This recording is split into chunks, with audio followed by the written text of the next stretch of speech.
Good morning. Welcome to Walking Boxing. It is Tuesday, June the 3rd, 2025.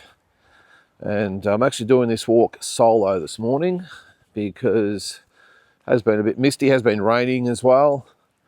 And Neil, the little prima donna that he is, he got out of bed, came down, took one look outside and said, yep, no, not for me.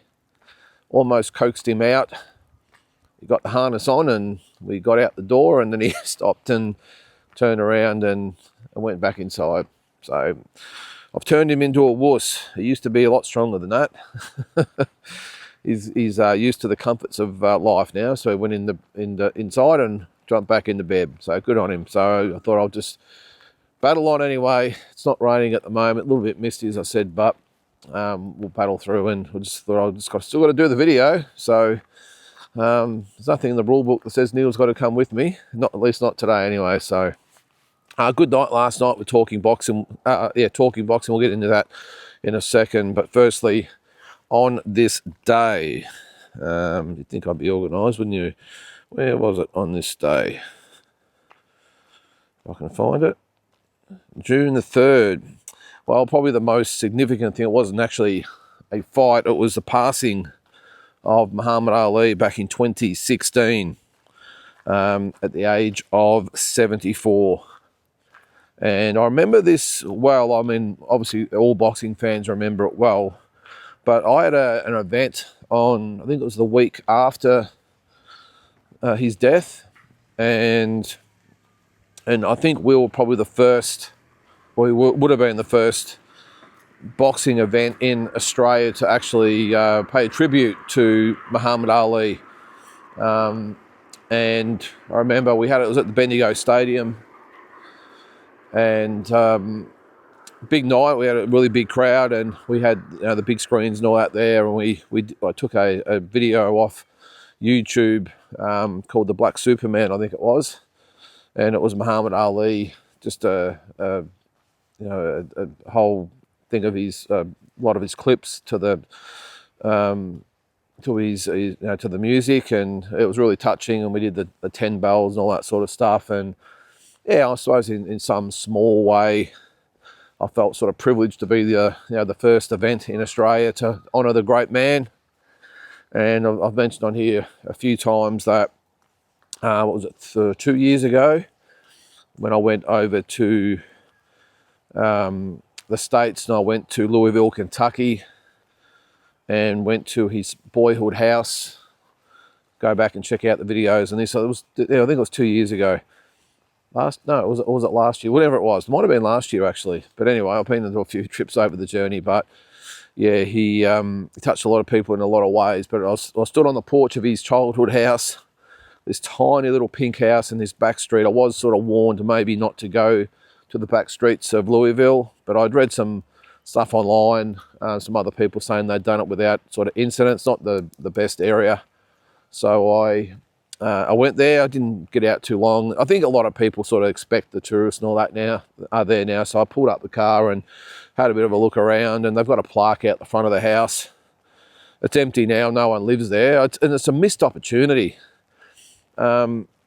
The owner of it, apparently, they used to have little, what was it? I wouldn't say it's a tour. I mean, the house is about as big as a little bungalow, but the owners of it apparently used to let people through there. You have to make a booking and you'd go in there and they'd show you through. But geez, what an opportunity missed by someone to buy it and actually open it up to the public and maybe restore it a little bit to the way it was. I mean, to be honest with you, it doesn't look like it's changed that much. Of course, I haven't seen inside of it, but the outside doesn't look like much has been done. According to a lot of the pictures of the house that I've seen, it still looks pretty much the same. So, geez, well, how good would that be to actually have it open to the public? And I know it's probably, the area's not overly safe, but geez, if you could organise sort of groups to go in there or something, I think it'd be great. But it was a little bit surreal to sit or stand on the porch of his childhood house and sort of marry it up against the photos that I'd seen of him standing there. And then I went to his grave after that, which was good. I was the only one there. It was earlier, sort of in the morning, and they have got a little bench or something there that I think it's a bench or a ledge or whatever they put there, and you can sit there and you can watch or look at his grave. And I mean, it's the headstone just says Arlene. It's just got the details of his life and death on there, but nothing too extravagant. But geez, it's just to sit there and, yeah, again, I mean, you can't explain it till you've done it, but to actually just sit there by myself, no one else around, in a nice sort of quiet, beautiful cemetery, by the way, and to sit there and, you know, look, just pay the respects to Muhammad Ali and do it in your own private way. It was good. And then actually at that, getting a little bit off subject here, but even at that same cemetery, to actually see the grave of Colonel Sanders, Mr. KFC, that was good as well.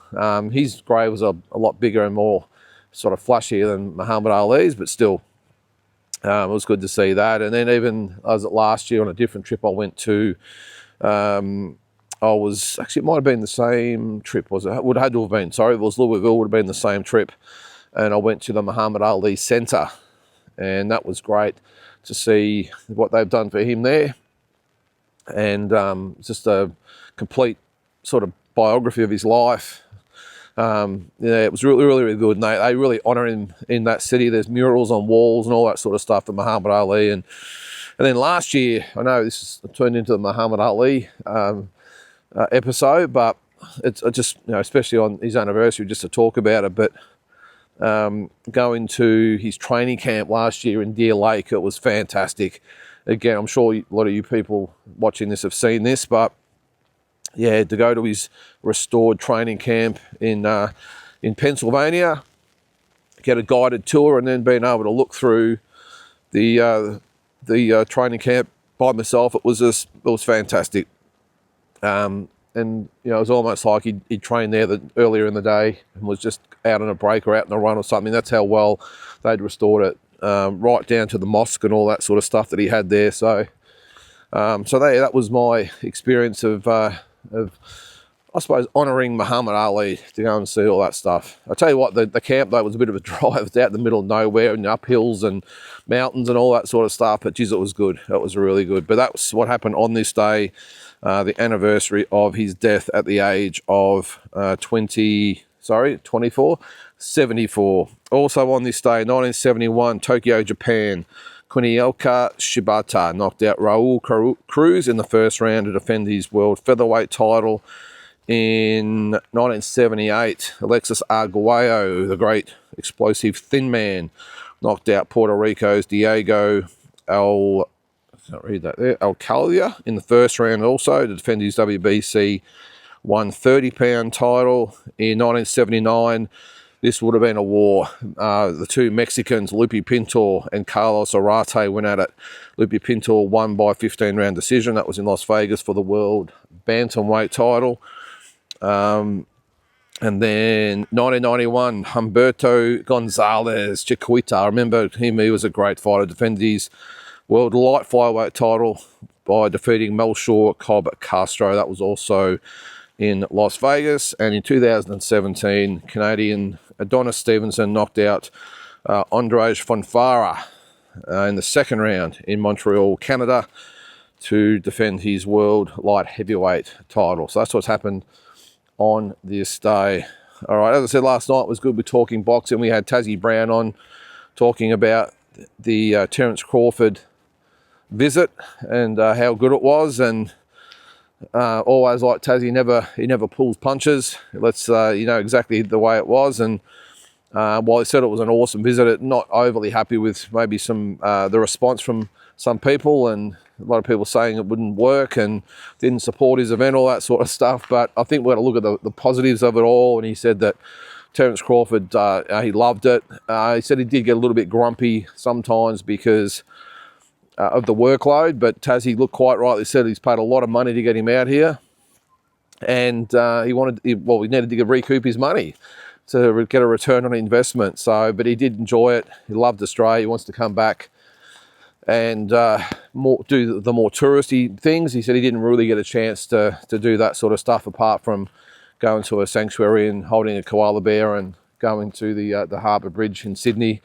So apart from that, it was just go, go, go, go, go. And yeah, I suppose you've got to remember he's probably a little bit fed up getting asked the same questions and from a lot of the media. And Tassie did say they tried to keep asking him about Tim Tszyu, and I think he got a little bit fed up about Tim Tszyu for someone that he's never fought and will never fight.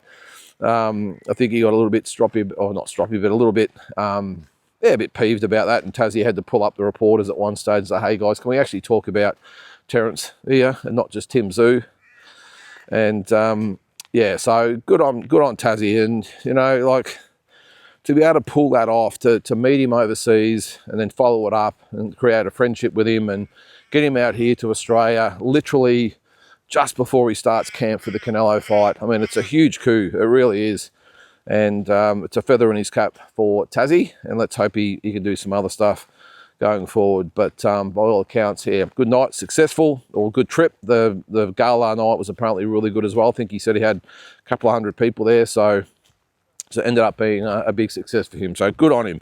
All right, the Parro and Wilson card, we all know that's been announced. I had sort of I read an article about it yesterday. The card has been, officially announced, I suppose, the whole card.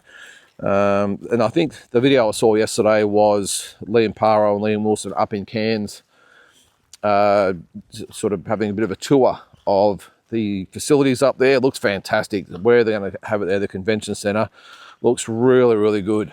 And I think both guys said they could sort of envisage a world title fight or something there. It looked very, very impressive. So Liam Parro will headline the event. He's going to be up against Jonathan Navarro. Now Navarro is 18-1.